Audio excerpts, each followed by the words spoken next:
Aujourd'hui, j'ai envie de te proposer un petit retour sur les vacances que nous avons fait en famille. Parce que du coup, on était donc 11, il y avait mes parents, mes 3 frères, mes 2 belles-sœurs, et puis évidemment Fabien, les enfants et moi.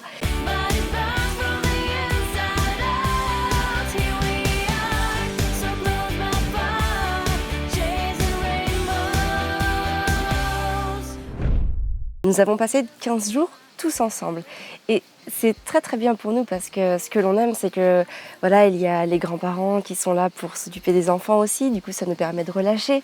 Il y a aussi mes frères et mes belles-sœurs qui adorent les enfants. Il faut savoir que Arthur et Gaspard, pour le moment, sont les 2 seuls petits-enfants, puisque mes 3 autres frères n'ont pas d'enfants. Alors du coup, tout ce petit monde se retrouve vraiment focalisé autour de Arthur et Gaspard et s'en occupe vraiment beaucoup. Et Arthur adore s'amuser et mes frères s'amusent énormément avec lui. J'ai donc 3 frères, le plus jeune a 16 ans et autant dire qu'avec Maxence qui a 16 ans, ils sont vraiment très très proches et ils s'amusent énormément. Et évidemment, comme un enfant qui joue, eh bien, il y a des effusions de cris et puis voilà, il y a des jeux de cache-cache, ils se racontent des histoires et plein de choses.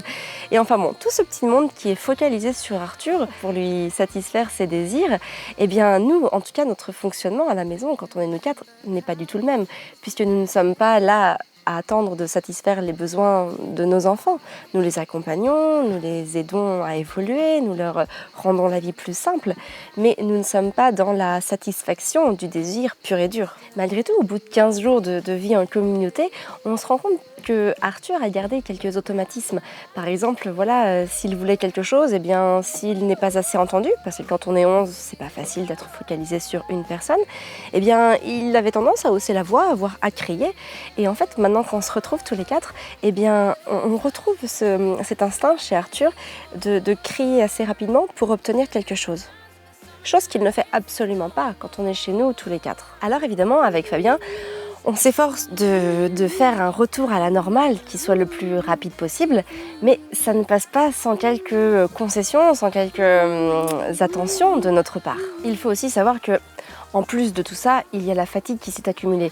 Puisqu'évidemment, quand on est 11 et que le soir les dîners traînent, il n'a pas du tout envie d'aller se coucher à 20h comme à la maison. Il préfère rester avec nous, profiter du moment, faire partie de cette fusion, de cette joie, de cette harmonie familiale. Alors nous, on se retrouve avec un petit enfant qui est fatigué et qui en plus a des habitudes qui sont changées. Alors comment on fait pour un retour au calme le plus rapidement possible? Eh bien, on utilise plusieurs façons de faire. La première, c'est évidemment la patience.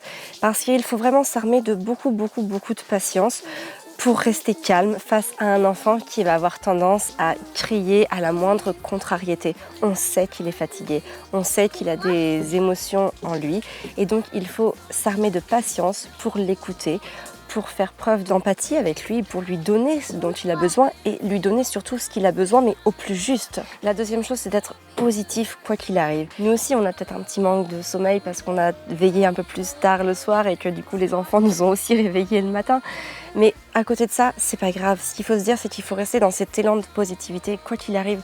Parce que si on rentre dans la négativité, on n'y arrive pas, parce que du coup l'enfant, eh bien, il va calquer son comportement sur le nôtre et alors là c'est encore pire, parce que déjà qu'il était fatigué, déjà qu'il avait des émotions en lui, déjà qu'il a voilà, des automatismes qui se sont plus ou moins créés en 15 jours, mais en tout cas des façons d'agir, eh bien si on rentre de manière négative dans la relation, eh bien forcément c'est voué à l'échec. Rester positif, c'est vraiment très très important et encore plus dans ces moments-là. C'est du plantain, merci. Encore du plantain. Voici les fameuses feuilles de plantain dont je parlais l'autre jour dans ma vidéo. Donc quand on les macère comme ça, eh bien au bout de quelques minutes de macération, on en fait sortir un petit jus. Alors, jus est un grand mot, mais en tout cas on en fait sortir un peu d'humidité et qu'on s'applique après sur les piqûres d'ortie. Merci Arthur pour ce plantain. Et troisièmement, ça va être de faire des concessions. On sait qu'on a un enfant fatigué, on sait qu'on a un enfant qui a eu des habitudes de vie modifiées. Il faut donc faire des concessions pour que ça se passe bien. À la maison, quand on a nos habitudes de vie, quand les couchers sont réguliers, quand il y a les activités, les sorties qui rythment les journées, c'est très facile parce que l'enfant a sa structure, il a son cadre, il a l'habitude. Quand on est en vacances et que tout est un peu plus désordonné, eh bien forcément l'esprit de l'enfant l'est aussi. Et à côté de ça, il faut justement arriver à retrouver un équilibre. Et cet équilibre peut passer par des concessions. Faire des concessions dans ces moments-là ne veut absolument pas dire céder à à l'enfant. On lui explique le caractère exceptionnel, on lui fait entendre raison aussi, on essaye de le raisonner au maximum. Mais à côté de ça, quand la fatigue est trop importante et qu'on sent que ça peut finir en crise, eh bien l'importance est de le raisonner au maximum et d'accéder à certaines choses qu'il souhaite pour le réconforter et pour à nouveau rentrer dans un équilibre familial que l'on souhaite retrouver même quand on est en vacances. Alors voilà comment nous réagissons pour retrouver un équilibre positif et serein avec nos enfants quand on a vécu en communauté avec d'autres et que du coup, pour le coup, eh bien, nos règles de vie ont été plus ou moins bousculées, et ce qui est normal puisque la vie en communauté veut aussi dire qu'on fait tous des concessions pour que tout se passe bien, pour donner le meilleur de soi-même et pour passer de très très bons moments.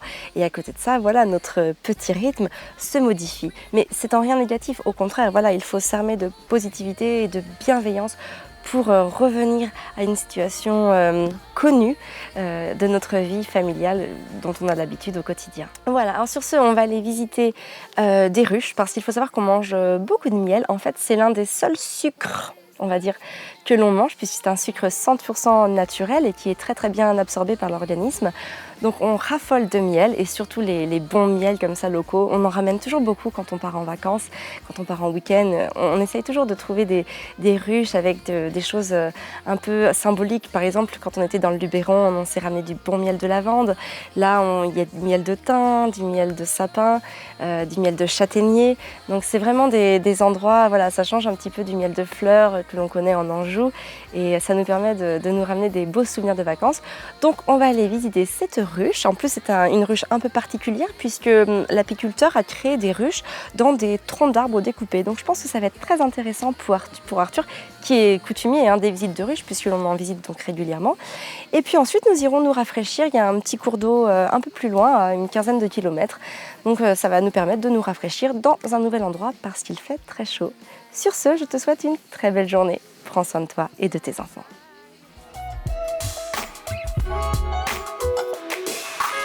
Tu vois, ce truc de détourner l'attention, d'arrêter de parler du problème, ça marche avec énormément de choses du quotidien. Tu sais, je pense notamment à quand ton enfant il est au jeu, il fait du toboggan, et là tu lui dis on rentre.